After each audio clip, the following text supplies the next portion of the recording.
आज के मेहमान। अथ स्वागतम् शुभ स्वागतम् अथ स्वागतम् शुभ स्वागतम् आनन्द मङ्गल मङ्गलम् आनन्द मङ्गल मङ्गलम् हितप्रियं भारत भारतम् हितप्रियं भारत भारतम् स्वागतम् शुभ स्वागतम् अथ स्वागतम् शुभ स्वागतम्।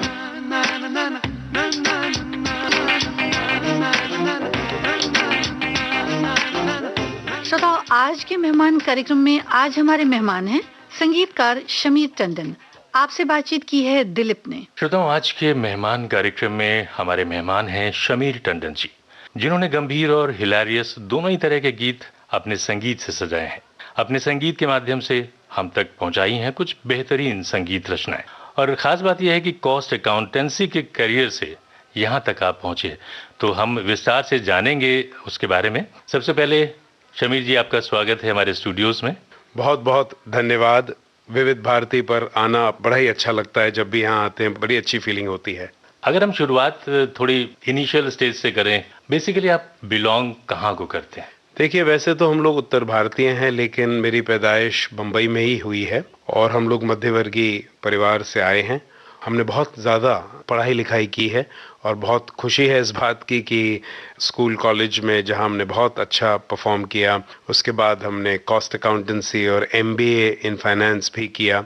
और उस वक्त एंटरटेनमेंट इंडस्ट्री आज जैसे बहुत खुला हुआ नहीं था, तो इसीलिए संगीत को हमेशा शौक रखा। और पढ़ाई लिखाई के बाद आमतौर जो एक बहुत बड़ी एमबीए के बाद नौकरी मिलती है, मैनेजर, वाइस प्रेसिडेंट, सीईओ, वो सब बन गए। पर कहीं ना कहीं दिल में ये इच्छा थी कि संगीतकार बनना है। तो जैसे ही अर्ली 2000 में चीज़ें खुलने लगीं और ऐसा महसूस हुआ कि अब बाहर वालों को भी बॉलीवुड में चांस मिल सकता है, तो हमने कैसे भी मेहनत की, कोशिश की।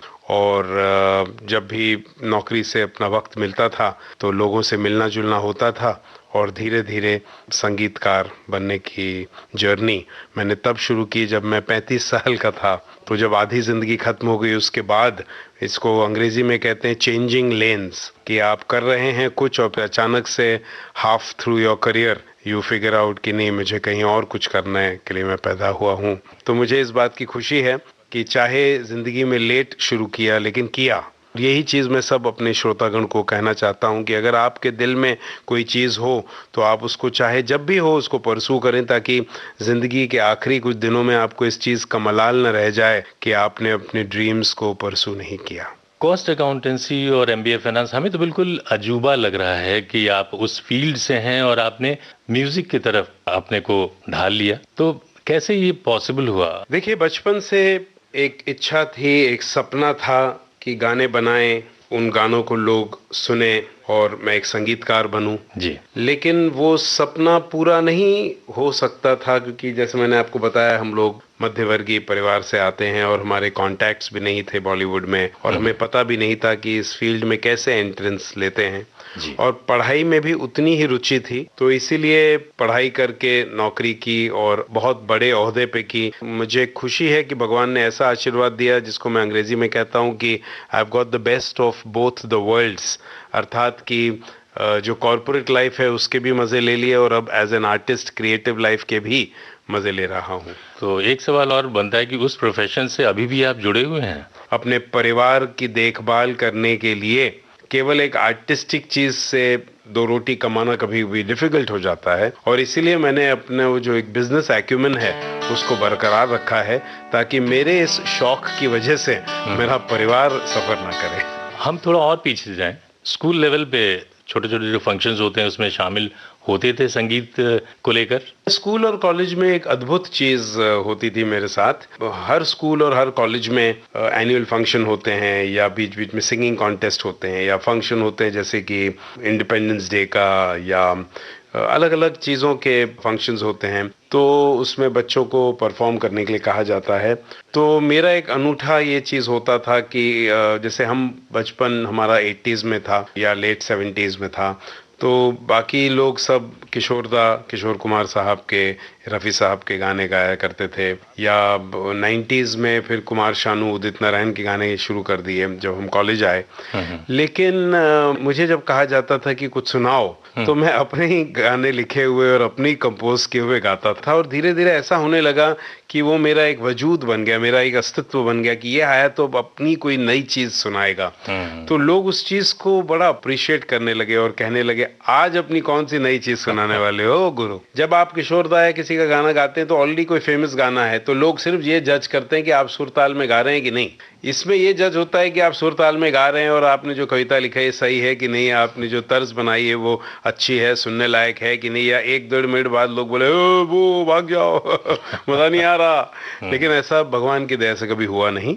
तो मैं उन सब अपने मित्रों को, मित्रगण को और मेरे जितने दोस्त हैं उनका आभार प्रकट करना चाहता हूं कि उस वक्त उन्होंने हौसला अफजाई करी, जिसकी वजह से फिर मेरा एक मेंटल हेल्थ अच्छा रहा।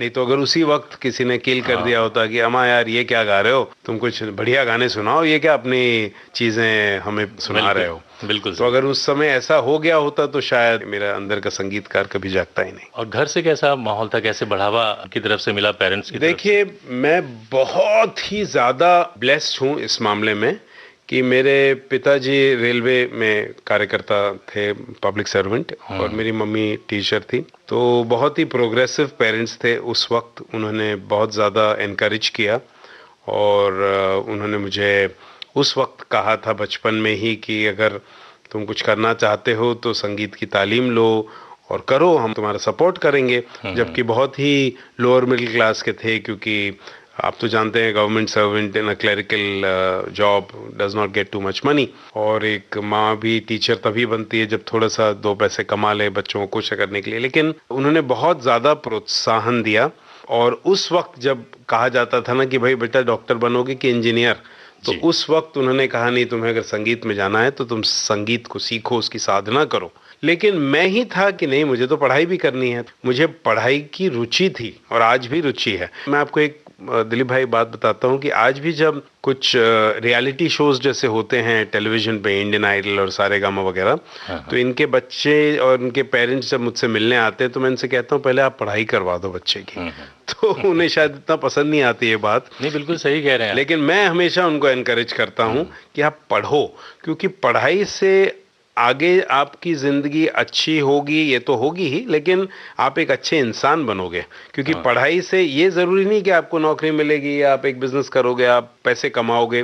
पैसा तो इंसान कुछ भी करके कभी भी कमा लेता है, लेकिन कहने का तात्पर्य ये है कि पढ़ाई आपको एक अच्छा इंसान बनाती है, आप एक सधे हुए इंसान बनेंगे। Coming back to my childhood, क्योंकि मैं पढ़ाई में इतना ज्यादा लीन था, मुझे मैथ्स में 100 आउट ऑफ 100 आते थे, बहुत, मतलब मुझे 90% उस जमाने में ओवरऑल आया था 10th वगैरह में। पढ़ाई मैंने बहुत प्यार से की। तो मैंने संगीत की साधना ना ही तब की और ना ही अब की, लेकिन जो भी मैं बनाता हूँ वो आमद है ऊपर वाले की, बस सुना सुनाया जो है। और जब मेरे पास कुछ मन होता है गाना बनाने का, तो बैठे बैठे जो भी तर्ज आती है, चाहे वो बाथरूम में हो या गाड़ी में हो या फिर अभी आपके साथ बैठे हैं या कहीं भी हो, बस भगवान देता है, हम ले लेते हैं। तो आपने हिलारियस गाने भी लिखे हैं और पेज 3 का जिससे वो गाना है लता जी ने गाया है जी, तो वो भी संगीत दिया है उसमें जी। लता जी जब आपके साथ इतना बड़ा लेजेंडरी फिगर आपके सामने है, तो पहले तो लता जी के बारे में ही जानना चाहेंगे। उनके लिए आपने संगीत बनाया, हालांकि लिरिक्स भी वैसी ही थी, तो उनमें जो आपने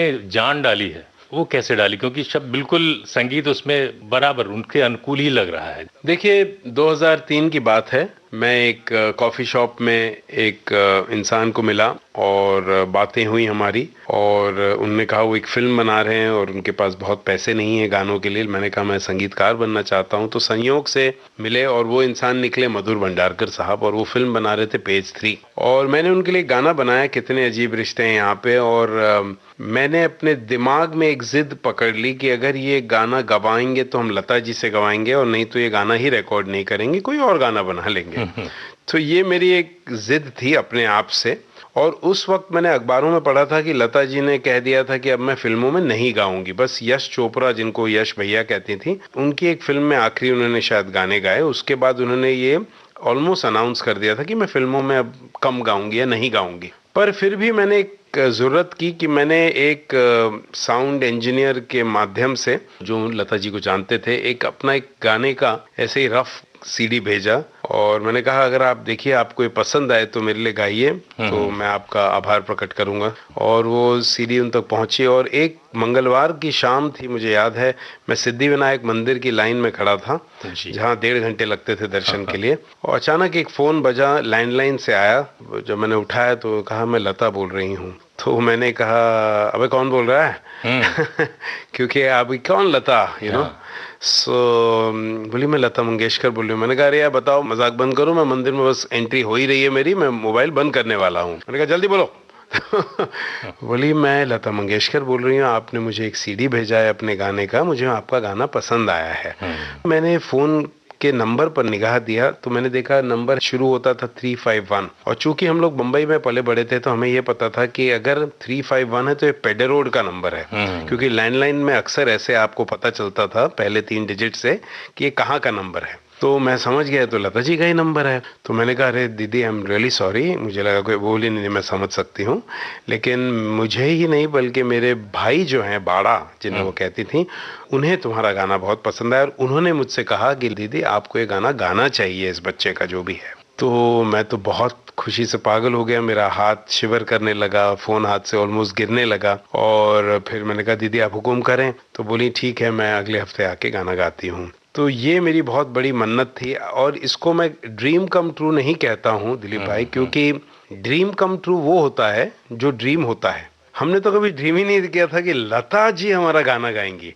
हमें लगता था कि जो हमारे कंटेम्प्रेरी होंगे वो हमारे गाने गाएंगे, लता जी गाएंगे हमारा गाना, ऐसा सोच भी कैसे सकते हैं हम। लेकिन ये बियॉन्ड ड्रीम कम ट्रू। और उसके बाद जो हुआ उसके ऊपर मैं एक बुक लिख सकता हूँ। और मैं आपको एक बात बताऊं दिलीप भाई कि कुछ सालों बाद उनकी एक बुक रिलीज हुई जो नसरीन मुन्नी कबीर जी ने लिखी लता जी पर जी। और लता जी ने उस बुक में मेरी तस्वीर रखवाई है। क्या बात है। हाँ, और उन्होंने करीब 1000 ज्यादा म्यूजिक डायरेक्टर्स के साथ काम किया है, लेकिन उस बुक में केवल 12 संगीतकारों की तस्वीर है, और आखिरी उन्होंने मेरी लगवाई है कि ये आखिरी कंपोजर हैं जिनके साथ मैंने काम किया है।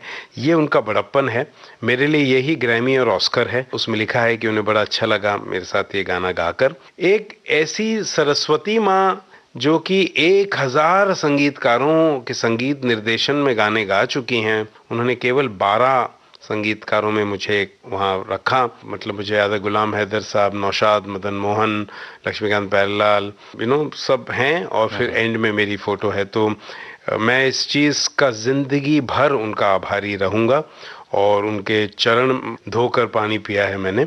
और उन्होंने मुझे इनकरेज किया कि आप जो ये फाइनेंस सीईओ वगैरह हैं, ये तो बहुत अच्छी बात है, आप पढ़े लिखे हैं, मैं आपको बहुत प्यार करती हूँ, लेकिन मुझे लगता है कि आप में एक संगीतकार, बहुत बड़ा संगीतकार बनने का एक आप में बात है। मुझे लगता है आपको ये म्यूजिक डायरेक्शन फुल टाइम करना चाहिए। उनके कहने पर, उनकी एडवाइस पर मैंने फिर अपनी कॉर्पोरेट जिंदगी छोड़ दी, और मैं फुल टाइम अब कंपोजर बन गया हूँ। और मैं आपसे क्या बताऊं कि उन्हें हम सरस्वती माँ क्यों कहते हैं। उन्हें एक बहुत बेहतरीन सिंगर से संबोधित नहीं किया जाता, सरस्वती माँ कहा जाता है उन्हें। वो इसीलिए क्योंकि मुझे याद है कि जब वो पहली बार मुझसे मिलने आई स्टूडियो में, तो घर से अपने हाथ से खाना बना कर लाई, और मेरे लिए ही नहीं बल्कि मेरी टीम के लिए। जब आई तो थोड़ी सी नासाज थी। उन्होंने कहा कि मैं पेडर रोड से अंधेरी सिर्फ आपको ये बताने आई हूँ कि मेरी तबीयत थोड़ी ठीक नहीं है, तो हम लोग अगले हफ्ते कर लेंगे रिकॉर्डिंग। पर अगर मैं आपको ये बात फ़ोन पे कहती तो आपको लगता कि मैं एक बहुत बड़ी सिंगर हूँ और आपको परेशान कर रही हूँ, टेंट्रम्स थ्रो कर रही हूँ। तो और अब मैं ये भी जानती हूँ कि आप एक बच्चे हैं और आपके पास पैसे शायद नहीं होंगे, तो स्टूडियो के जितने भी पैसे मेरे कैंसिलेशन की वजह से हो रहे हैं वो मैं दे दूंगा। क्या बात। और पैसे भी आप मुझे अभी इस वक्त मत दीजिएगा गाना गाने के। जब ये गाना सब हो जाए, अप्रूव हो जाए, फिल्म रिलीज हो जाए, तब दे दीजिएगा। मतलब इतनी बड़ी बड़ी बातें मतलब कह रही हैं। और आपको मैं एक बात और कहना चाहता हूँ before moving to our next subject Dilip भाई, कि मुझे वो क्षण अभी भी मेरे आंखों के सामने स्मरण हो रहा है जब वो माइक पर गई और उन्होंने मुझसे कहा, टंडन साहब अगर मैं गलत गाऊं तो आप मुझे डांटिएगा जरूर। और फिर उन्होंने कुछ मजाक किया मुझसे और मुझे इतना कंफर्टेबल कर दिया कि आप मानेंगे नहीं, मुझे ऐसा लगने लगा कि कि first time composer Shamir Tandon, जिसने जिंदगी में कभी स्टूडियो तक नहीं देखा था, पहली बार पहला गाना फिल्म का रिकॉर्ड करने वाला एक बच्चा, मुझे लगने लगा मैं लेजेंड हूं और वो कोई स्ट्रगलर है, फर्स्ट टाइम गा रही हैं। बहुत बड़ी बात है। उन्होंने पूरा ऐसा माहौल का, और कुछ देर बाद ऐसा हो गया कि मैं कहने लगा दीदी वो जो अंतरे की सेकंड लाइन है ना, मुझे लगता है आप फिर से गाएंगी तो बेहतर होगा। नहीं नहीं नहीं दीदी ये अच्छा नहीं लग रहा। मैं इतना बड़बोला सा हो गया क्योंकि उन्होंने मुझे इनकरेज किया, क्योंकि उन्होंने मुझसे कहा बाद में, जब वो मुझे बहुत अपने करीब ले आई और मुझे बहुत प्यार करने लगी, तो उन्होंने मुझसे कहा कि टंडन साहब हम लोग हर गाना ऐसे गाते हैं कि जैसे हमारी जिंदगी का वो पहला गाना हो, उतनी ही शिद्दत से गाते हैं, उतनी ही मेहनत, उतनी ही मोहब्बत से गाते हैं कि वो हमारी जिंदगी का पहला गाना हो। कितने अजीब रिश्ते हैं यहाँ पे, कितने अजीब रिश्ते हैं यहाँ पे, दो पल मिलते हैं साथ साथ चलते हैं, दो पल मिलते हैं साथ साथ चलते हैं, जब मोड़ आए तो बच के निकलते हैं। कितने अजीब रिश्ते हैं यहाँ पे, कितने अजीब रिश्ते हैं यहाँ पे, दो पल मिलते हैं साथ साथ चलते हैं, दो पल मिलते हैं साथ साथ चलते हैं, जब मोड़ आए तो बच के निकलते हैं। कितने अजीब रिश्ते हैं यहाँ पे, कितने अजीब रिश्ते हैं यहाँ पे।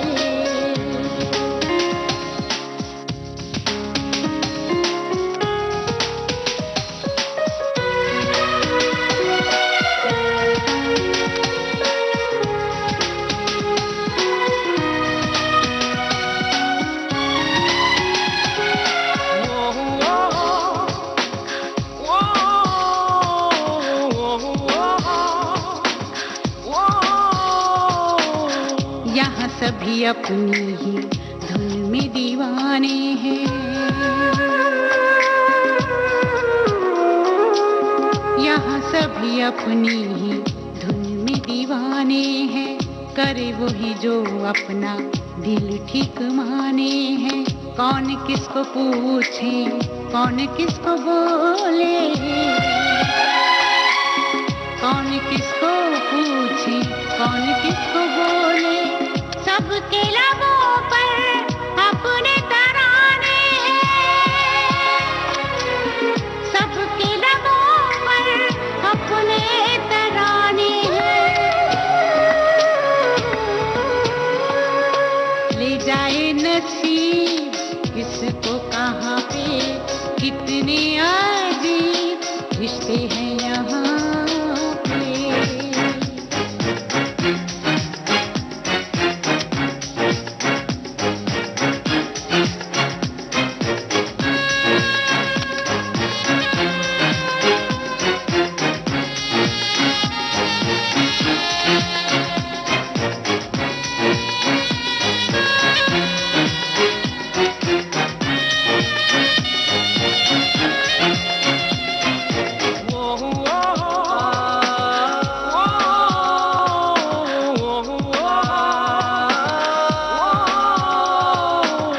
ख्वाबों की ये दुनिया है, ख्वाबों में ही रहना है,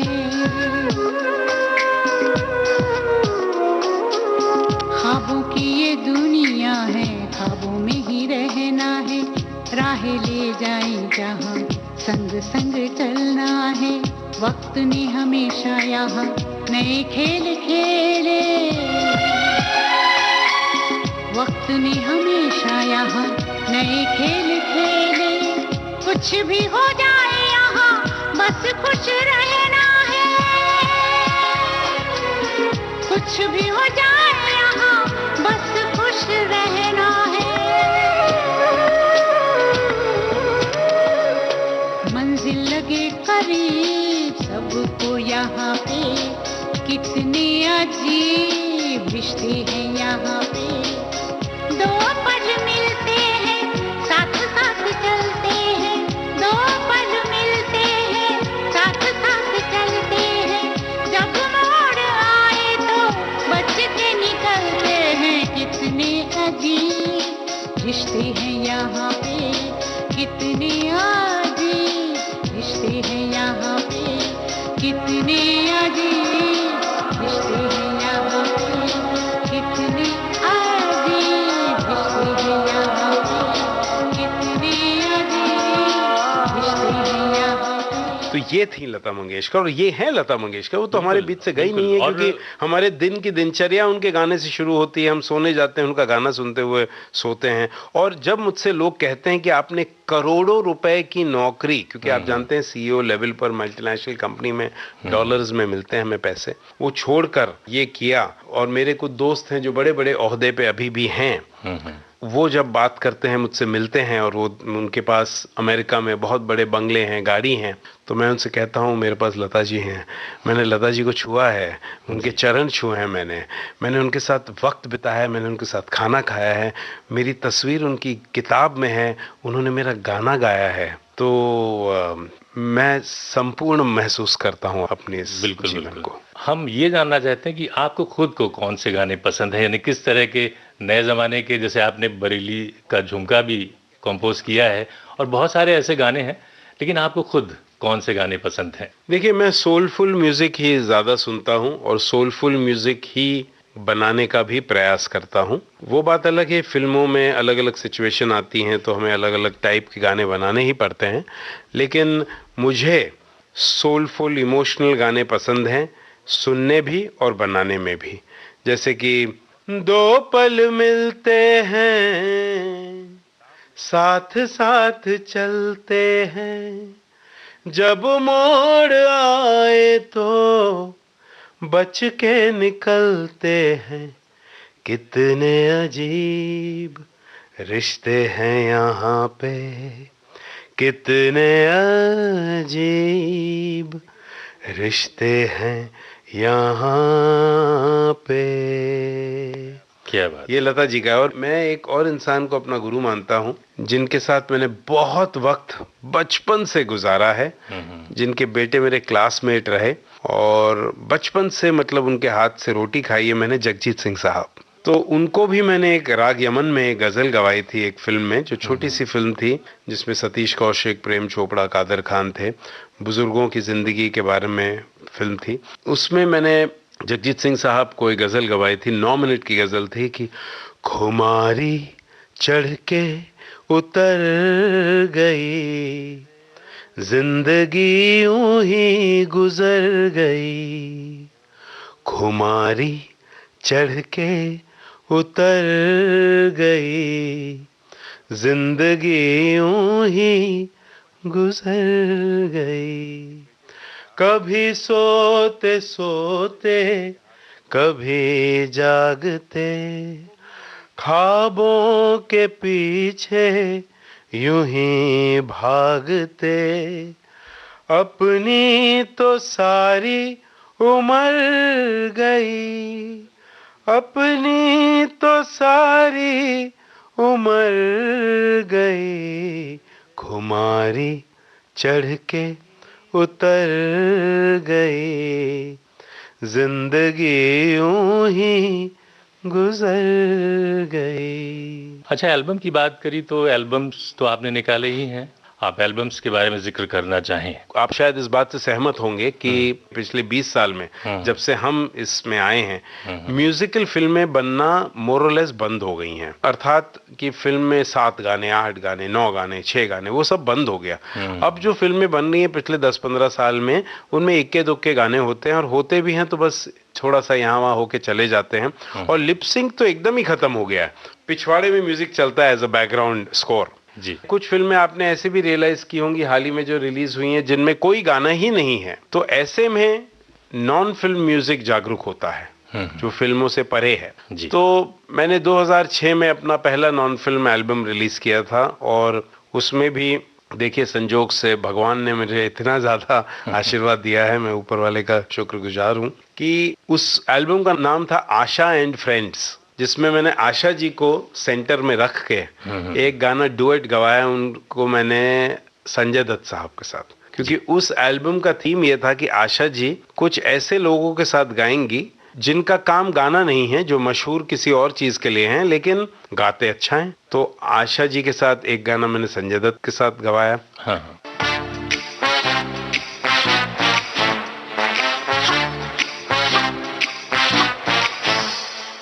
आपके दिल में थोड़ी सी जगह चाहिए मेरे आपके दिल में थोड़ी सी जगह चाहिए, आपके दिल में थोड़ी सी जगह चाहिए। चाहिए चाहिए चाहिए चाहिए चाहिए चाहिए। आसने भी दीजिए न इतराइए, आसने भी दीजिए न इतराइए। चाहिए चाहिए चाहिए चाहिए चाहिए चाहिए।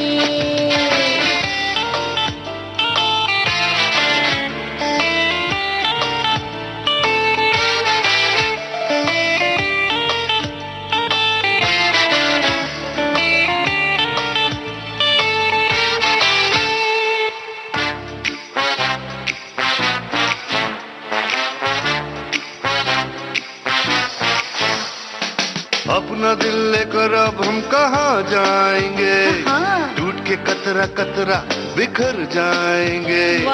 आपके बिन सनम हम तो मर जाएंगे, हमारी हालत पे आके तरस खाइए। अपना दिल लेकर अब हम कहाँ जाएंगे, टूट के कतरा कतरा बिखर जाएंगे। आपके बिन सनम हम तो मर जाएंगे, हमारी हालत पे आके तरस खाइए। जाइए जाइए जाइए जाइए जाइए जाइए। पहले तो अदब से आप पेश आइए, पहले तो अदब से आप पेश आइए। कौन है ये मुझको आप बतलाइए, फिर बोलेंगे आपको हम आइए आइए आइए जनाब आइए आइए आइए।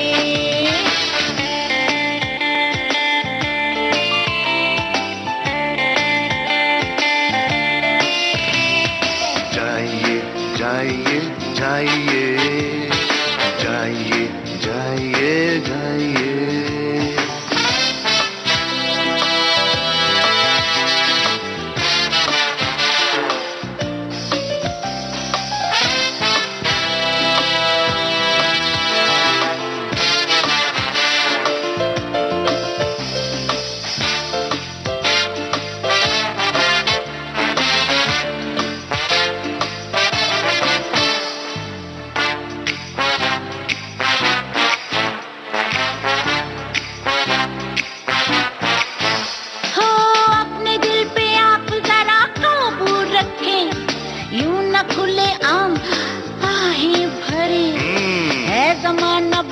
थोड़ी परवाह करें, जाके दिल कहीं और बहलाइए।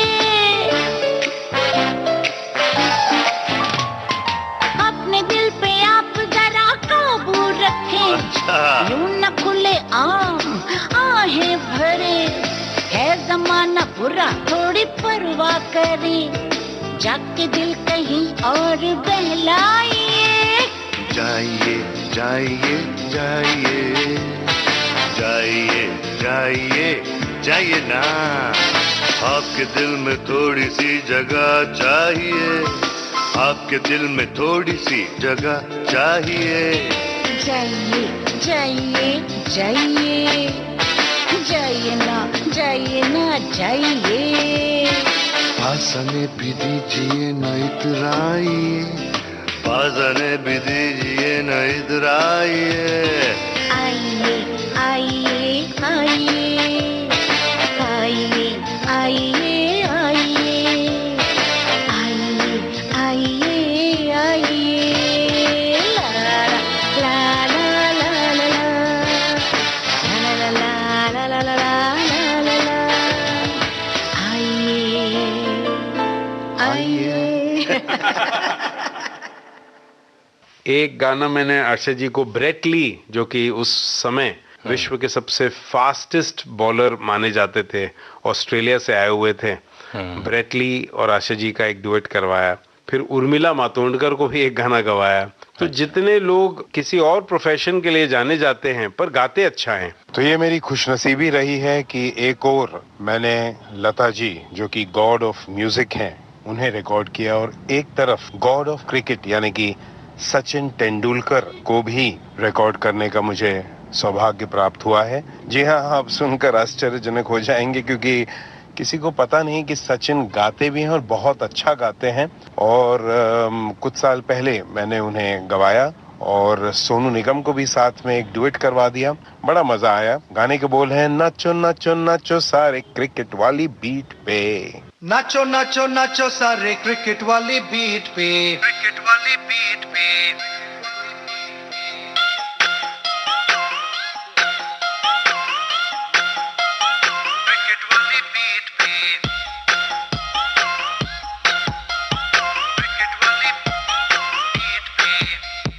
गेंद आई बल्ला घूमा, गेंद आई बल्ला घूमा, मारा छक्का।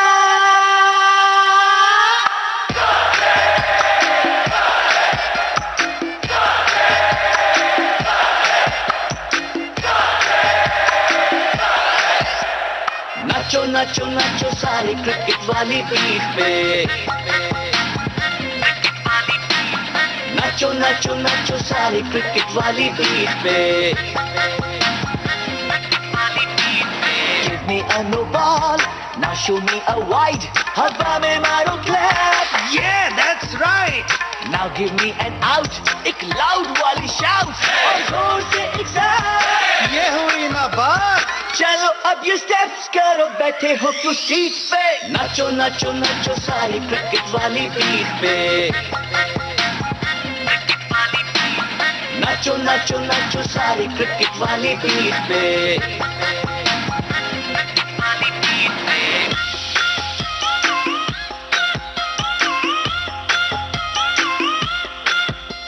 Straight drive, cover drive, off drive, on drive. Straight drive, cover drive, off drive, on drive. Straight drive, cover drive, off drive, on drive. मारा छक्का।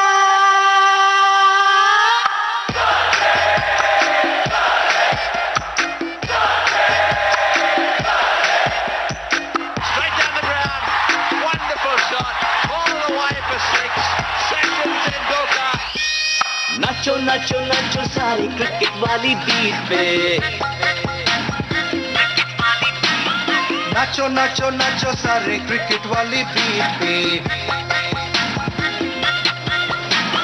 Praveen, Ravi, Subrata, Kapil, Kiran, Vinod, Azhar, Anil, Krishnamachari, Ashish Kapoor, Sanjay, Nayan, Manoj, Salil, Ajay, Javagal, Venkatesh, Raju, Sourav, Sadagoppan, Sidhu, Rahul, Robin, Dev, Ashish, Nikhil, Ajit, Amay, Ashish, Zaheer, Bangar, Dinesh, Viru, Parthiv, Bhajji, Yuvi, Kaifu, Uthappa, Karthik, Munaf, Sreesanth, Gautam, Irfan, Yusuf, Pathan, Suresh, Piyush, Virat Kohli, Ashwin, MS. Dhoni, Dhoni, Dhoni. Love you guys. नाचो नाचो नाचो सारी क्रिकेट वाली बीट पे, नाचो नाचो नाचो सारी क्रिकेट वाली बीट पे।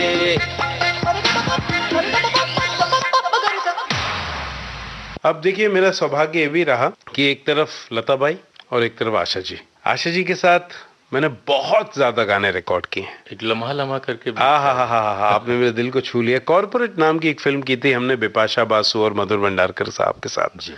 और वो कॉर्पोरेट लाइफ में जो परेशानियां गुजरनी पड़ती हैं, आप बेहतर तरीके से समझते भी होंगे। बिल्कुल बिल्कुल। तो उसमें मैंने आशा ताई के साथ एक गाना किया, लम्हा लम्हा लम्हा जिंदगी है, लम्हा लम्हा कल था आज भी है, एक लम्हा है तुम्हारा, एक लम्हा है हमारा, आओ लम्हों को बिता लें, जिंदगी फिर बता दें, लम्हा लम्हा लम्हा जिंदगी है, लम्हा लम्हा कल था आज भी है। लम्हा लम्हा लम्हा जिंदगी है।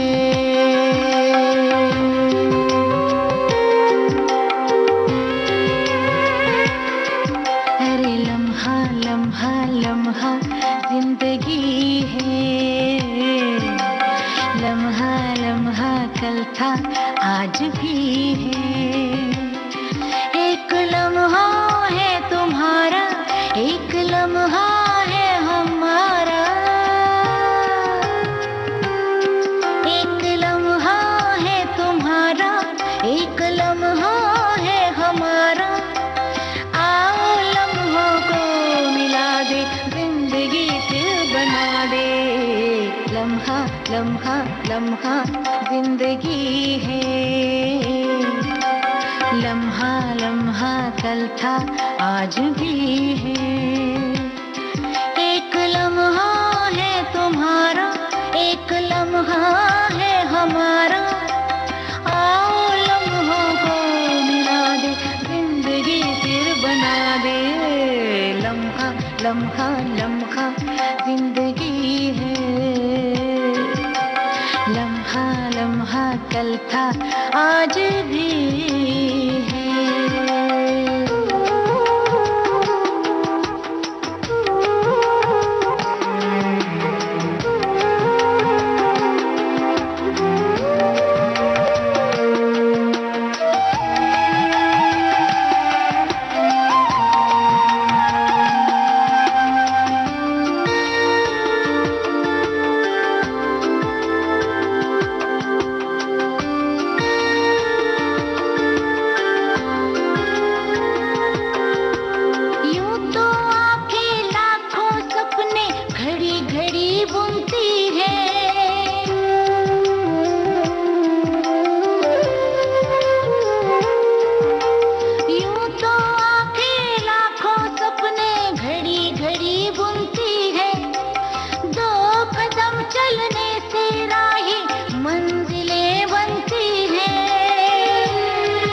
साथ भी है, तन्हाई है तेरा साथ भी है। लम्हा लम्हा लम्हा जिंदगी है। लम्हा लम्हा कल था आज भी। आज के मेहमान कार्यक्रम में हमारे मेहमान शमीर टंडन जी, और इतने गाने या कहें छोटे छोटे उन्होंने मुखड़े सुनाए हैं, और हमें लगता है कि शमीर जी आपने किसी फिल्म में या एल्बम में आपने आवाज दी है। नहीं, मैंने गाना गाया नहीं है जी। आशा जी हमेशा कहती हैं कि तुम्हें एक मर्दों वाली बात है जो किशोर में हुआ करती थी, ऐसा वो कहती हैं, तो तुम्हें गाना चाहिए। तो मैं कहता हूँ आशा जी मुझे शर्म आती है, मैंने सीखा भी नहीं है, तो मैं गाऊंगा तो पता नहीं जस्टिस कर पाऊंगा या नहीं। और पहली बात, एक संगीतकार अपने आप में एक ऐसी कला है कि उसी में पहले मुकम्मल तो खैर कोई नहीं होता, लेकिन उसी को निभा ले वही बड़ी बात है। तो ऐसी मेरी सोच है। वैसे एक बार चिची भैया हैं, गोविंदा भाई, गोविंदा जी की एक फिल्म थी जग मुंद्रा ने बनाई थी, नॉटी एट 40, तो उसमें उन्होंने मुझसे एक गाना गवाया था। तो बोले मैं इसको और किसी सिंगर से नहीं डब करवाऊंगा, तुम्हारा ही रखूंगा। तो ऐसे एक आध मेरे गाने रिलीज हुए हैं, लेकिन मतलब, बस ऐसे ही शौकिया हो गए। मतलब ऐसा नहीं कह सकते कि बिल्कुल भी नहीं रिकॉर्डेड है आपके। हाँ, मतलब वो हम लोग जब बनाते हैं तो वो फ्लूक से चिची भैया को अच्छा लग गया, तो उन्होंने कहा कि मुझे नहीं चाहिए कि कोई पार्श्व गायक आके इसको गाए, तुम्हारा ही मैं आवाज रखना चाहता हूँ। तो मैंने कहा ठीक है। शमीर जी एक बात और बताइए, जैसे हमने सुना है कि गीतकार होते हैं उनको एकदम से मतलब अकस्मात ही कुछ गीत की लाइनें आती हैं। वो अगर सोच ले कि हमें लिखना है कि हाँ 5 मिनट में लिख लेना है, तो उतनी अच्छी तो नहीं वो लिख पाते, लेकिन एकदम से खाली जब बिल्कुल एकांत में बैठते हैं तो बढ़िया रचनाएं कर लेते हैं। आप लोगों को जब गीत की लाइनें मिलती हैं यानी लिरिक्स मिलते हैं, तो आप उसी वक्त करते हैं, कैसे मतलब प्लान करते हैं कि इसमें कौन सा म्यूजिक होना चाहिए? देखिए, ऐसा होता है कि अलग अलग म्यूजिक डायरेक्टर को अलग अलग इंस्पिरेशन चाहिए, ऐसा मैंने सुना है जी। कोई स्विट्जरलैंड गोवा जाते हैं गाने बनाने, कोई साज को अपने साथ रख के, कोई अपना मूड अच्छा करके नहा धो के रूम में अपना स्टूडियो में बंद करके तर्जें बनाते हैं। सबका अपना अपना एक स्टाइल होता है। मैं शायद नेचुरल कंपोजर हूँ क्योंकि मैं एक सीखा सिखाया रियाजी इंसान नहीं हूँ। दो तरीके से मेरे गाने बनते हैं। एक तो जब लिरिक राइटर मुझे पन्ने पर कुछ लिख के देते हैं तो मैं उसे पढ़ता हूँ और पढ़ते पढ़ते जो भी पहली ट्यून मुझे आती है उसको मैं गाकर अपने मोबाइल फोन पर रिकॉर्ड कर लेता हूँ और फिर उसी पर मैं उसको पॉलिश करने में थोड़ा वक्त लगाता हूँ। पर ऐसे अक्सर ये होता है कि पढ़ते पढ़ते 2 या 3 मिनट में भगवान मुझे एक अपना आशीर्वाद, एक प्रसाद दे देता है तर्ज का। और दूसरी ऐसे कभी कभी बन जाती है कि चूंकि हिंदी मेरी भाषा है और मैं बहुत गज़लें सुनता हूँ तो बहुत पोइट्री में रुचि रखता हूँ, तो कभी कभी शब्दों के साथ ही मैं कुछ ट्यून बना देता हूँ। मुखड़ा बन जाता है, फिर मैं राइटर से कहता हूँ ये मैंने किया है, तो राइटर थोड़ा बहुत उसको करेक्ट कर देते हैं और फिर अंतरे लिखते हैं। तो ऐसा भी होता है। ये 2 तरीके हैं जिससे मेरे गाने बनते हैं। श्रोताओं, आज के मेहमान कार्यक्रम में हमारे मेहमान हैं संगीतकार शमीर टंडन जी। शमीर जी, आपने लता जी की बात की और आशा भोसले जी के गाने की बात की। अगर हम बात करें नए जमाने की, कैलाश खेर जी के साथ भी आपने ओ सिकंदर, उस गाने को आपने संगीत दिया, उसके बारे में कुछ बताएंगे?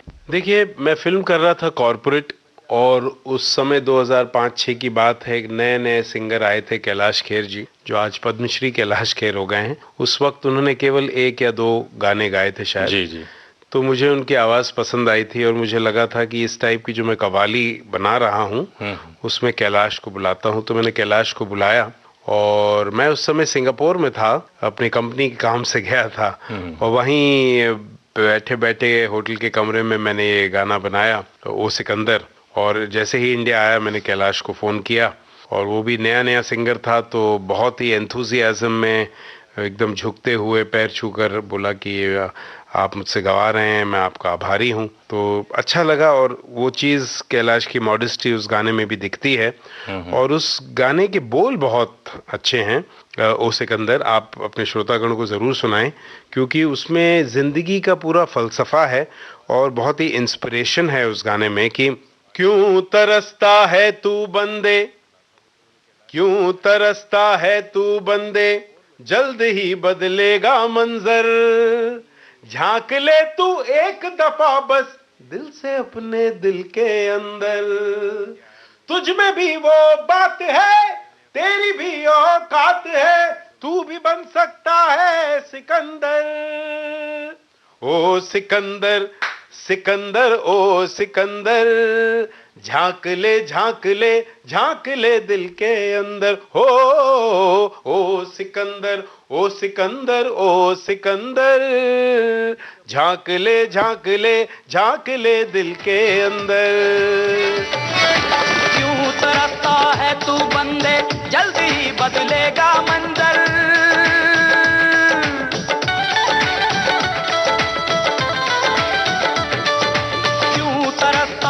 तू बंदे जल्दी ही बदलेगा मंजर, झांक ले तू एक दफा बस दिल से अपने दिल के अंदर। क्यों तरसता है तू बंदे, जल्दी ही बदलेगा मंजर, झांक ले तू एक दफा बस दिल से अपने दिल के अंदर।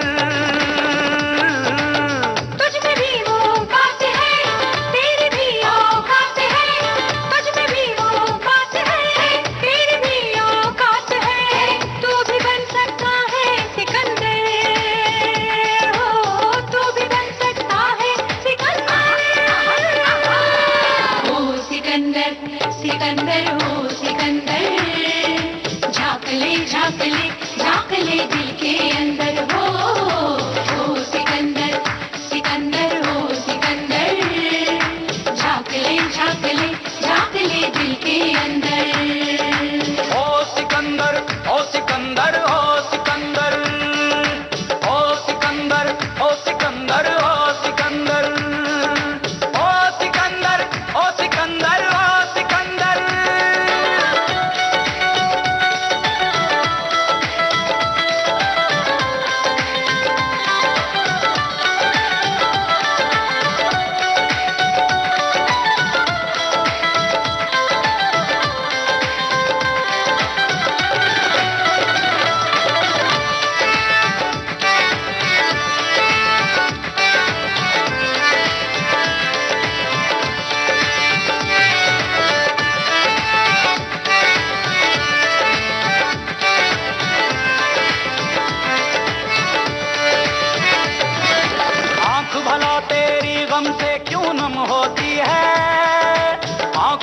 तेरी गम से क्यों नम होती है, पल में हवाएं पूरब से पश्चिम होती हैं।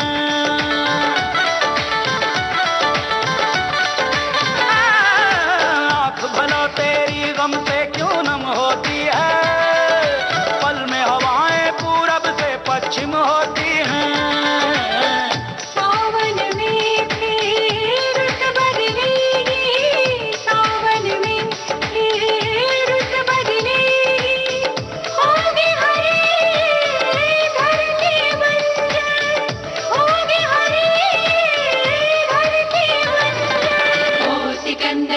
सिकंदर हो सिकंदर, झांक ले झांक ले झांक ले दिल के अंदर। ओ सिकंदर सिकंदर हो सिकंदर, झांक ले झांक ले झांक ले दिल के अंदर। शमीर जी, जेंडर इक्वालिटी को लेकर भी आपने कोई बैंड का इस्तेमाल किया है? देखिए, मुझे ऐसा हमेशा महसूस हुआ है कि संगीत केवल एक एंटरटेनमेंट का माध्यम नहीं है, ये एक एड्यूटेनमेंट और इंफोटेनमेंट का भी जरिया है जी। तो मुझे लगता है हम संगीतकारों का ये दायित्व है कि हम कुछ ऐसी चीजें म्यूजिक के थ्रू लोगों तक पहुंचाएं जो कि नॉर्मली बहुत डिफिकल्ट है जिसके बारे में बात करना। एक चीज है जो हमने 6-7 साल पहले एक मुहिम शुरू की थी कि हम जो हमारे देश में जो ट्रांसजेंडर कम्युनिटी है उसको और उसके जो प्रॉब्लम्स हैं उसको लोगों तक पहुंचाए। तो जैसे कि विश्व में एक बहुत बड़ा गर्ल बैंड है, आपने शायद नाम सुना होगा, स्पाइस गर्ल्स। जी जी बिल्कुल। या जैसे हमारे भारत में मैंने ही एक बैंड किया था 22 साल पहले कॉल्ड वीवा, जो लड़कियों का एक बैंड था। और जैसे विश्व में एक बॉय बैंड भी है जिसका नाम है बैकस्ट्रीट बॉयज, बॉयजोन, ब्लू, ऐसे अलग अलग बैंड्स हैं।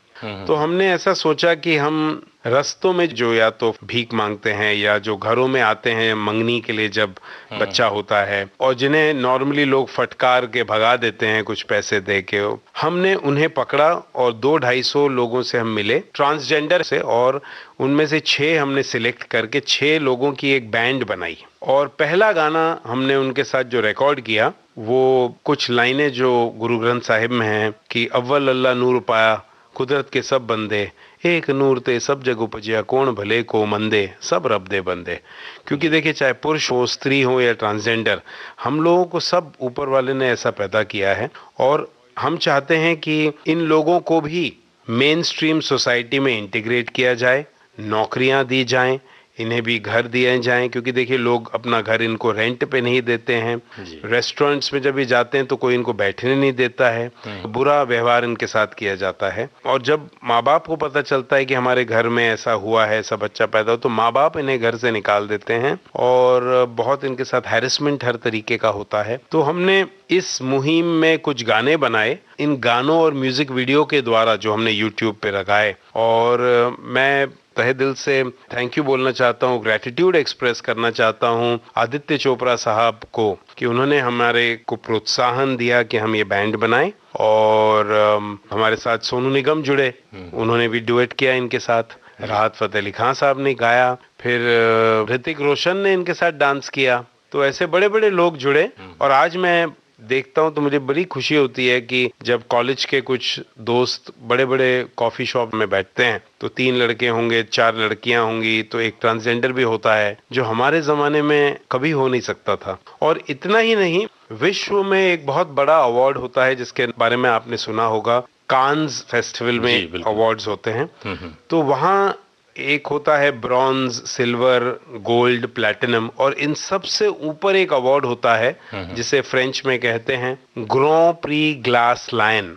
तो 2017-18 में मुझे और मेरे इस बैंड को उस अवार्ड से नवाजा गया। वो हर साल दिया भी नहीं जाता है, वो केवल उस साल दिया जाता है जब संगीत या कुछ इस तरीके की चीज बनती है जो कि एंटरटेनिंग ही न हो बल्कि जिससे समाज में सुधार आया हो। जी अच्छा, हम लोगों ने बातें बहुत सी करी, लेजेंड्स की भी बात की, लेजेंडरी फिगर्स की बात की, मन्ना डे साहब के साथ जो आपने काम किया उसको कुछ हमारे साथ शेयर करें। दादा ने तो बहुत पहले गाना बंद कर दिया था फिल्म में। करण राजदान साहब ने एक फिल्म बनाई थी उमर, और इसमें 3 बूढ़े बुजुर्ग लिए थे, प्रेम चोपड़ा, कादिर खान और सतीश कौशिक।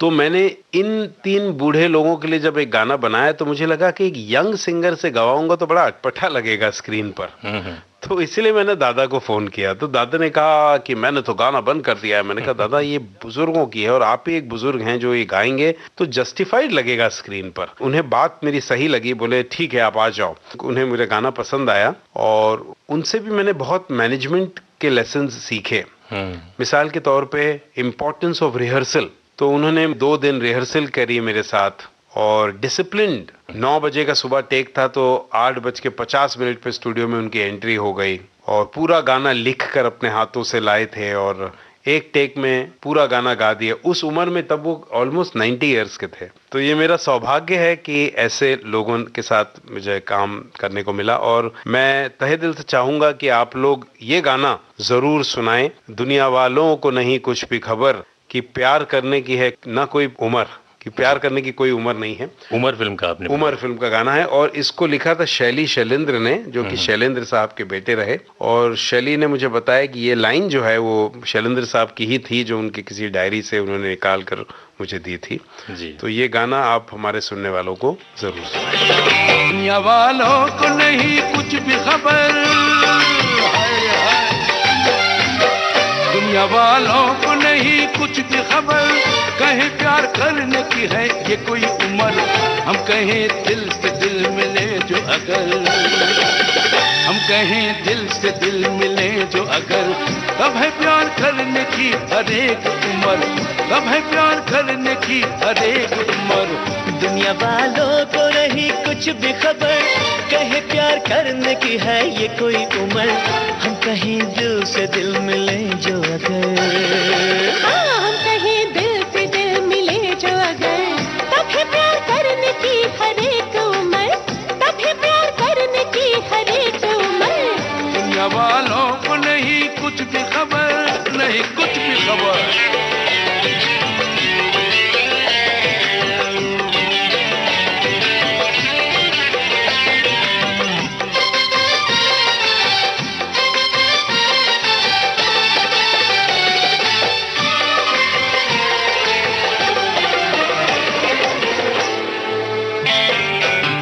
रात दिन सीना क्यों फड़कता है, सीने में दिल क्यों धड़कता है,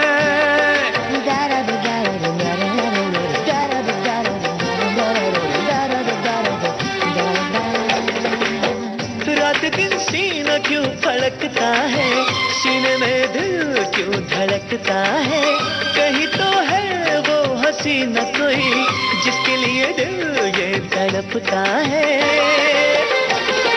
कोई कहे गुल बदल जान चमन है कहाँ, कोई कहे गुल बदल जान चमन है कहाँ, दुनिया वालों को नहीं कुछ भी खबर, कहे प्यार करने की है ये कोई उम्र, दुनिया वालों को नहीं कुछ भी खबर।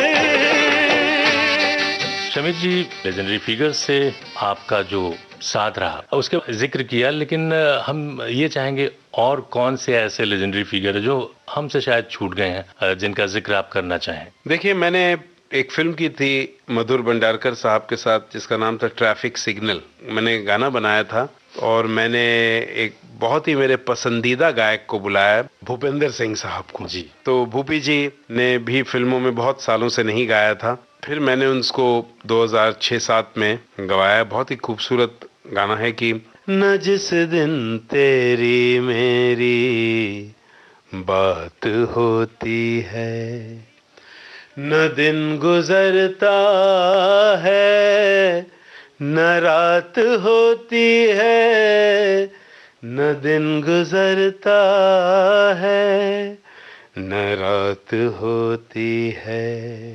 तो ये मैंने भूपी जी से गवाया। और एक फिल्म मैंने की थी, बच्चों की एनिमेशन फिल्म थी बाल गणेश।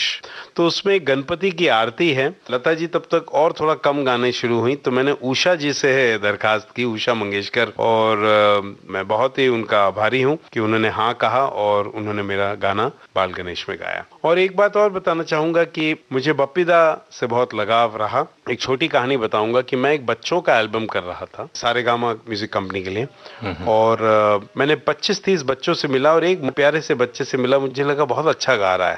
तो उसने मुझे कहा मेरा नाम अंकल स्वस्तिक बंसल है। मैंने कहा मैं तुम्हारे गाने रिकॉर्ड करूंगा। तो मैंने गाने रिकॉर्ड करना शुरू किया और कुछ दिनों बाद जब सब काम होना शुरू हो गया तब उसने मुझे कहा कि अंकल मैंने आपको बताया नहीं पर मेरे नाना हैं बप्पी लहरी। तो मैंने कहा अरे तुमने बताया क्यों नहीं, क्योंकि मुझे बड़ी खुशी हुई कि मैंने एक ऐसे बच्चे को लिया जो मेरे लिए एक आम बच्चा था, वो बप्पी लहरी का नाती नहीं था। पहले आपको नहीं क्योंकि उसका नाम था स्वस्तिक बंसल, तो बंसल से लहरी का कोई लेना देना नहीं था। तो फिर बप्पी दा ने मुझे कॉल करके घर बुलाया और बहुत प्यार किया, मुझे आशीर्वाद दिया, और मैंने 4-4 घंटे उनके साथ उन्हीं के गाने उन्हें गा के सुनाने लगा। उनके आंखों में आंसू आए, बोले तुम्हें मेरे इतने गाने याद हैं कि मुझे खुद याद नहीं है इतने गाने।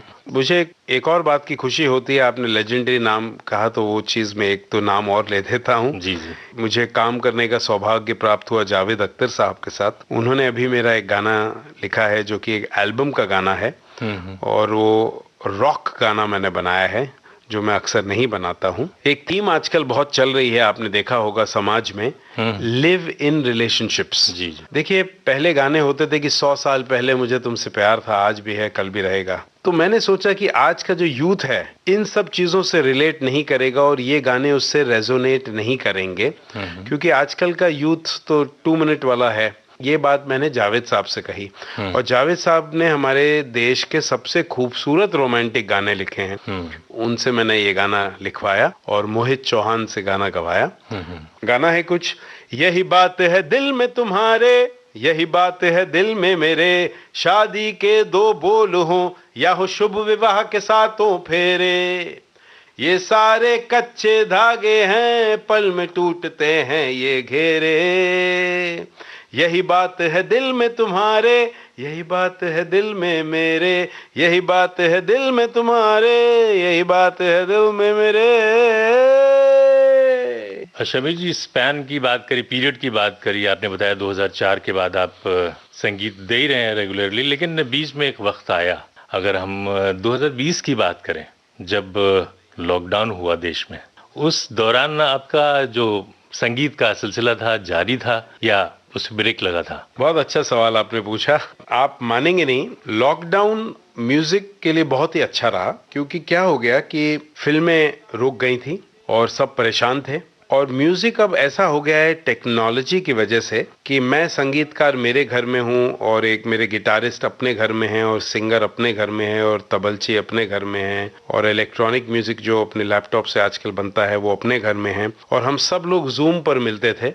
अच्छा। और मैं अपनी तर्ज उन्हें सुनाता था, वो सीखते थे और अपने अपने घर से अपना अपना काम करके भेज देते थे और हम लोग उसको मिक्स कर देते थे। तो आप मानेंगे नहीं, मैंने पूरे करियर में इतने गाने नहीं बनाए जितने लॉकडाउन में बनाए हैं और डिवोशनल गानों से लेकर रोमांटिक गानों से लेके सैड सॉन्ग से लेके डांस सॉन्ग मैंने सारे भर भर कर बनाए। शमीर जी, आपसे अच्छी बातें हुई, आप हमारे स्टूडियोज में आए और इतनी विस्तार से अपने बारे में, संगीत के बारे में जानकारी दी। बहुत बहुत धन्यवाद। धन्यवाद दिलीप। और मुझे बहुत अच्छा लग रहा है कि विविध भारती हमेशा की तरह सबसे आगे है और अभी भी लोग इतने प्यार से उसको सुन रहे हैं, क्योंकि बहुत ही अच्छे प्यारे गाने परोसता है ये और लोगों तक पहुंचाता है। Thank you very much.